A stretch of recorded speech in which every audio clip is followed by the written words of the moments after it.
এত সুন্দর একটা বোতল কিভাবে বানালাম আজকে সেটাই আপনাদেরকে দেখাবো। হ্যালো এভরিওয়ান, কেমন আছেন সবাই?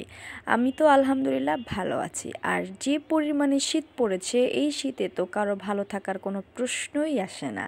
শীতে তো সবাই একেবারে জমে বরফ হয়ে গেছে।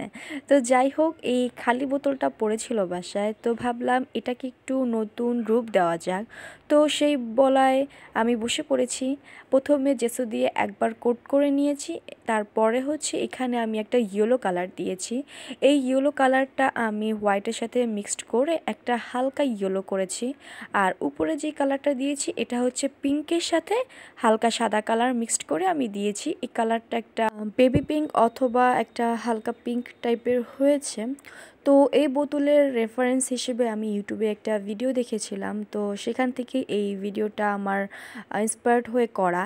কারণ আমি আগে পরে কখনো বোতল আর্ট কারো কাছ থেকে ইন্সপায়ার্ড হয়ে করতাম না, আমি আমার মন মতনই করতাম। তবে আজকের যে বোতল আর্টটা, এটা দেখে আমার খুব ভালো লেগেছে তার কাছ থেকে। তবে আমি আরেকটু মডিফাই করেছি, তো সেটা আমি নেক্সট ভিডিওতে দেখাবো ইনশাল্লাহ। এখানে B6000 গ্লুটা দিয়ে আমি ফুলের শেপ করে নিয়েছি এবং লতা পাতা সবুজ ডালপালা এগুলো সব কিছু শেপ করে নিয়েছি এবং এটা আমি একদিন রেস্ট রেখেছি শুকানোর জন্য। এখন শুকানোর পরে হচ্ছে এরকম যখন একেবারে শুকিয়ে যাবে তখন এটার উপরে কালার করব আমি। তো মাঝখানে আমি সাদা ফুল দিয়েছি, ডালপালার জন্য আমি এখানে ব্রাউন কালারটা ব্যবহার করেছি, আর যেই পাতা রয়েছে সেখানে সবুজ, আর মাঝখানে ফুলের মাঝখানে আমি দিয়েছি হচ্ছে হলুদ কালারের। এটা হয়তো কিছুটা ডেইজি ফ্লাওয়ার মতন হয়েছে, আমি জানি না, আমার মন মতন আমি এখানে এঁকেছি। তো আমার কালার কম্বিনেশনটা ওরকমই হয়েছে। তো শেষে কিন্তু রেজাল্টটা আমার কাছে খুব ভালো লেগেছে।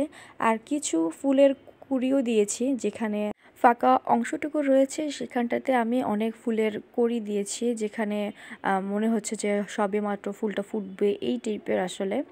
তো আমার এখানে ফুলের কুঁড়িও প্রায় দেওয়া শেষ। ফুলের কুঁড়ি দেওয়া শেষ হওয়ার পরে আমি যেই সাদা ফুলগুলো আমি বানিয়েছি, সাদা ফুলগুলোর মাঝখানে আমি এখানে হলুদ কালার দিয়ে দেব। আর ওই কুঁড়ির মাঝখানে আমি কিছু হলুদ কালার দিয়ে দিচ্ছি। আর হলুদ কালার দিলে এখানে একটু ফুটবে, এই জন্য আমি হলুদ কালার দিচ্ছি। আপনারা একটু খেয়াল করলে দেখলে বুঝতে পারবেন। ভাই, যে শীত পড়ছে এই শীতে কাজ করব কি আর ভয়েস দিব কি, কিছু দিতেই ইচ্ছা করে না। মনে হচ্ছে সারাটা দিন শীতের ভিতরে কম্বলের তলে শুয়ে থাকি, কিচ্ছু করতে ইচ্ছা করে না। তো যাই হোক, তো এটা হচ্ছে আমার কাজের আজকের ফাইনাল লুক। তো আপনাদের কাছে কেমন লেগেছে সেটা কিন্তু অবশ্যই কমেন্ট করে জানাবেন। আর আমি এটাকে আরেকটু মডিফাই করেছি এবং সেটার ক্লিপ আমি ইনশাল্লাহ পরের ভিডিওতে দেখাবো। সে পর্যন্ত আপনারা সবাই ভালো থাকবেন, সুস্থ থাকবেন আর আমার জন্য দোয়া করবেন। আল্লাহ হাফেজ।